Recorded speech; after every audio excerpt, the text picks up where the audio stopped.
नमाज अवाबीन। ये नमाज मगरिब के बाद 6 रकात पढ़ी जाती हैं। अहादीस में उसका बड़ा सवाब मनकूल है।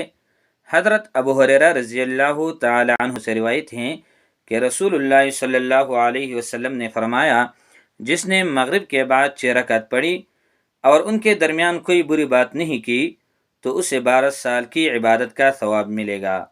ये नमाज मगरिब की नमाज के बाद इशा तक पढ़ी जाती हैं। मोहतरमो په اردو باندې موږ ځکه لږ وضاحت وکړو چې بعضې ملګرو رابطه کړې وه چې هغې له پښتو نه ورځي. هغې ویلي چې دا کلیپ تاسو په اردو باندې کوئ، موږ به ترې هم فایده الو.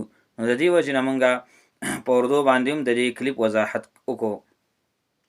محترمو، د دې اوابینو د مانځه په احادیثو کې ډېر فضیلت راغلی دی.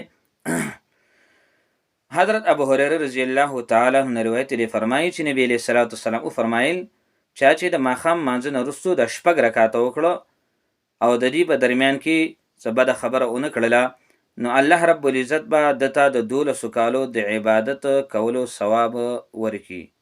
یعنې ده چې 12 کاله په اخلاص سره د الله عبادت وکړو.